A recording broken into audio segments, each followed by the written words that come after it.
Good morning बच्चों। आज हम फर्स्ट चैप्टर पढ़ेंगे अपने सिविक्स का, लोकतंत्र क्या, लोकतंत्र क्यों। आपको बता दिया गया था, तो मुझे उम्मीद है कि आप सब आज का चैप्टर पढ़ के बैठे होंगे। इस पाठ की जो शुरुआत है वो है परिभाषा की ज़रूरत क्यों, यानी लोकतंत्र की परिभाषा की ज़रूरत क्यों है। क्योंकि हम तो भाई 6 क्लासेस सुनते आ रहे हैं, लोकतंत्र लोकतंत्र यानी लोगों का शासन, तो परिभाषा की ज़रूरत क्या है। ऐसी क्लास में डिस्कशन हो रहा था, एक क्लास में बच्चों ने यही सवाल अपनी टीचर से किया कि मैम हम तो 6 क्लासेस सुनते आ रहे हैं लोकतंत्र के बारे में, और अब 9th में आके आप हमें परिभाषा बता रहे, तो ऐसा कैसे। तो मैम ने यही कहा कि परिभाषा की ज़रूरत तब पड़ती है जब किसी वर्ड की क्लैरिटी ना हो हमारे माइंड में, या वो वर्ड है क्या सही में वो हमें ना मालूम हो, तब हमें उस वर्ड की परिभाषा की ज़रूरत पड़ती है। तो उसमें मैडम ने एक उदाहरण दिया है बारिश का, कि बादल फटना और बूंदाबांदी होना और एक मूसलाधार बारिश होने में जो फ़र्क होता है वो हम परिभाषा के द्वारा ही कर सकते हैं। और वो हम कैसे कर सकते हैं, जब हमें उस बारिश का अनुभव होगा, बादल गरजने का अनुभव होगा, तभी हम बारिश को कह सकते हैं कि भाई बारिश की परिभाषा ये है। इसी तरीके से लोकतंत्र की एक बड़ी मशहूर परिभाषा है अब्राहम लिंकन की, कि लोगों का लोगों के लिए लोगों के द्वारा शासन। अब्राहम लिंकन ने, एक बहुत फेमस हस्ती है जिन्होंने एक परिभाषा दी है लोकतंत्र की, कि लोगों का लोगों के लिए लोगों के द्वारा शासन। तो हम ये नहीं कह सकते कि एक बहुत बड़ी हस्ती ने लोकतंत्र की ये परिभाषा दी है, तो क्योंकि वो हस्ती बहुत बड़ी है तो इसलिए हम उस परिभाषा को मान लें। हमें इस परिभाषा के एक एक शब्द पर गौर करना होगा कि भाई सही मायने में लोकतंत्र है क्या। क्या सही मायने में लोगों का शासन है, क्या सही मायने में लोगों के लिए शासन है, और सही मायने में लोगों के द्वारा शासन है। तब जब हम कुछ इसकी विशेषताएं देखेंगे, कुछ इसके विपक्ष में देखेंगे, कुछ इसके पक्ष में देखेंगे, तब हम ये बात को अपने जहन में उतार पाएंगे, हम ये साबित कर पाएंगे कि हाँ लोकतंत्र क्या है। तो इस लेसन में हम यही देखेंगे कि लोकतंत्र क्या है।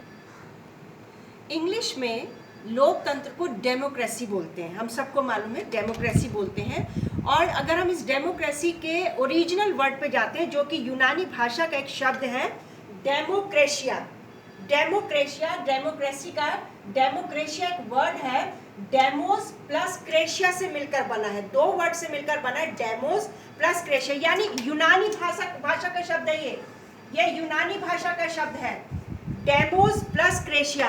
डेमोस का मतलब है लोग, क्रेशिया का मतलब है शासन। डेमोस का मतलब है लोग और क्रेशिया का मतलब है शासन, यानी एक ऐसा शासन जो लोगों के द्वारा किया जाता है। बच्चों ने ये कहा टीचर से, तो टीचर ने ये कहा कि हम शब्द के ओरिजिनल वर्ड पर अगर जाएं तो हम नहीं कह सकते कि वो सही है।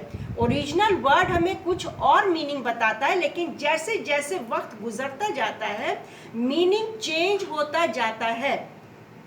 डेमोक्रेशिया जो वर्ड है यूनानी भाषा का, इसका मतलब है लोगों का शासन।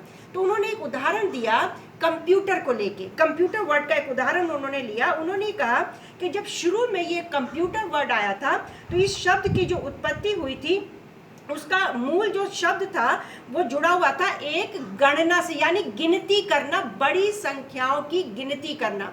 कंप्यूटर का जो वास्तविक अर्थ था शुरू में, उसका मतलब था कि बड़ी संख्याओं की गणना करना या गिनती करना। लेकिन आज अगर हम देखें तो कंप्यूटर सिर्फ गिनती करने का ही नहीं साधन रह गया है। कंप्यूटर में हम पिक्चर्स भी देख सकते हैं, कंप्यूटर के ज़रिए से आज हम पढ़ाई भी कर रहे हैं, हम उसमें कुछ भी डाउनलोड करके कुछ अपलोड कर सकते हैं। बहुत सी बातें आज कंप्यूटर से जुड़ी हुई हैं। लेकिन कंप्यूटर का अगर हम वास्तविक अर्थ देखें तो वो है गणना, लेकिन आज हम कंप्यूटर को इसके लिए इस्तेमाल नहीं करते हैं। इसी तरीके से जो डेमोक्रेशिया वर्ड है, डेमोक्रेसी जो वर्ड है, इसका ओरिजिनल जो मीनिंग था वो था लोगों का शासन। लेकिन जैसे जैसे वक्त गुजरता गया इस मीनिंग में चेंजेस आते गए। ये हम इस लेसन में अब आगे देखेंगे। इसका मतलब ये हुआ कि जहाँ पर लोग चुनाव देते हैं और अपनी सरकार को चुनते हैं, वो हुआ लोकतांत्रिक शासन। क्योंकि हमने तो यही सीखा है कि भाई लोगों का शासन, तो लोगों का शासन कैसे होगा कि लोग चुनाव करेंगे और फिर चुनाव के जरिए जो जीतेगी पार्टी वो सरकार बनाएगी और वो शासन करेगी।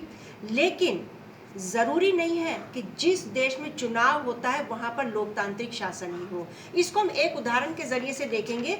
हम यहाँ पर ये देखेंगे कि एक दिखावटी लोकतंत्र है और एक सही मायने में लोकतंत्र है। हम ये नहीं कह सकते कि जहाँ चुनाव हो रहा है वहाँ पर लोकतंत्र ही है।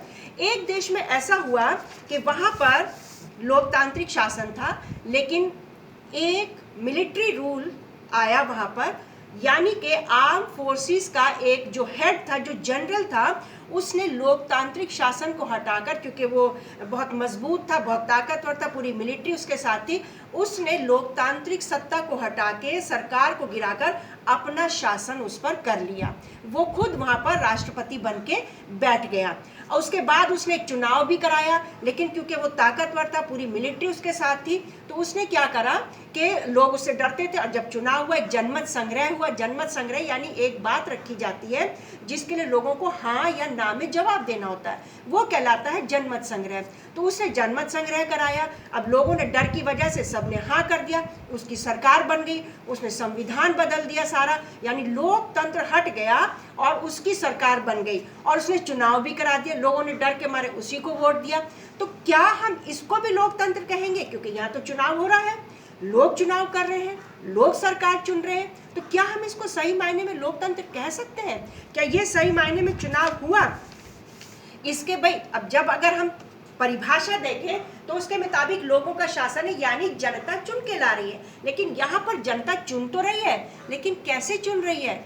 जोर जबरदस्ती से जनता पे प्रेशर बनाया जा रहा है, जनता के साथ गलत तरीके अपनाए जा रहे हैं, तो जनता ऐसी सरकार को चुन के ला रही, तो ये लोकतंत्र का शासन नहीं कहलाएगा। तो हमने देखा अब एक और हम उदाहरण देखते हैं, चीन का देखते हैं, चाइना का। वहाँ पर क्या है, चाइना में वहाँ की जो संसद है उसको राष्ट्रीय जन संसद कहते हैं। चाइना की संसद को राष्ट्रीय जन संसद कहते हैं। और वहाँ पर हर 5 साल के बाद ही चुनाव होता है। जैसे हमारे देश में होता है ना हर 5 साल के बाद चुनाव, ऐसी वहाँ पर भी हर 5 साल के बाद चुनाव होता है। और इस संसद को देश का राष्ट्रपति चुनने का पूरा अधिकार होता है।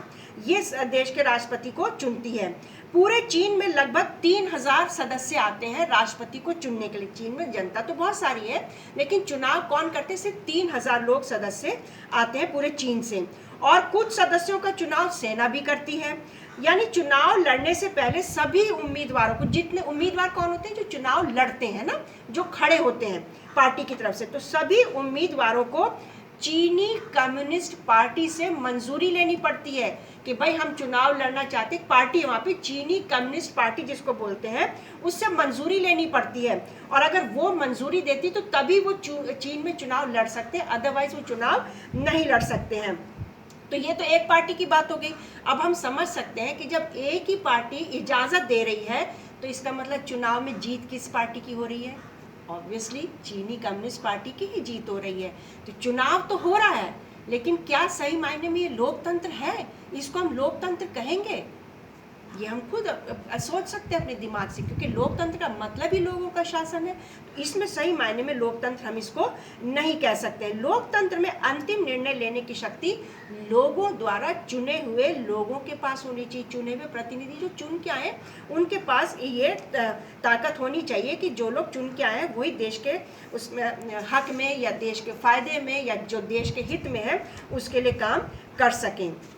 हमने 2 देशों के जरिए से देखा और दोनों देश में चुनाव हो रहे हैं, लेकिन हम नहीं कह सकते कि वो सही मायने में लोकतंत्र है। इसका मतलब चीन में विकल्प तो है, लेकिन मंजूरी उन्हें एक ही पार्टी से मिल रही है, नहीं हो सकता।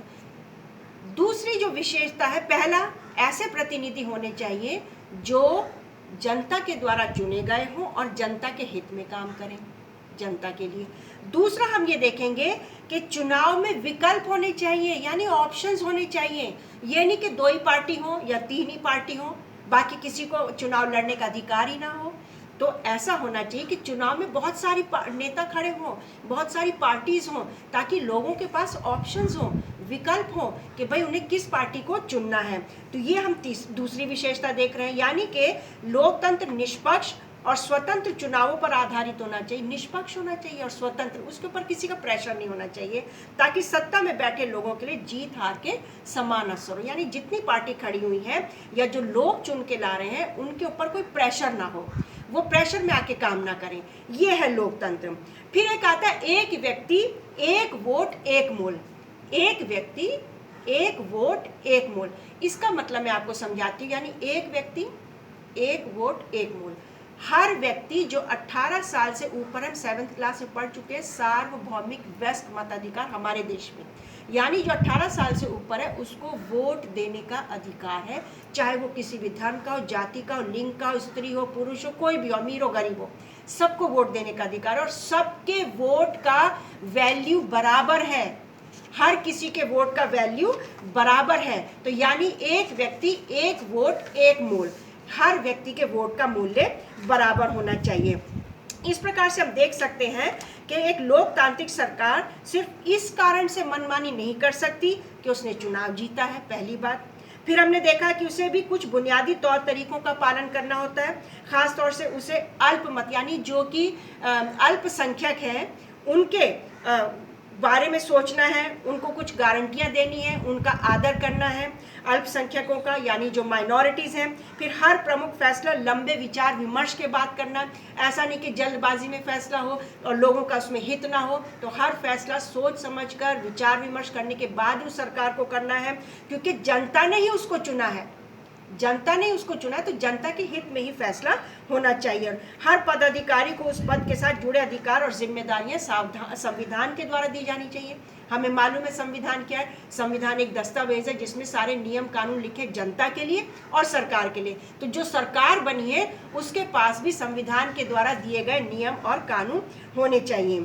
इसका मतलब यह है कि एक लोकतांत्रिक सरकार संवैधानिक कानूनों और नागरिक अधिकारों द्वारा खींची लक्ष्मण रेखाओं के भीतर ही काम करती है।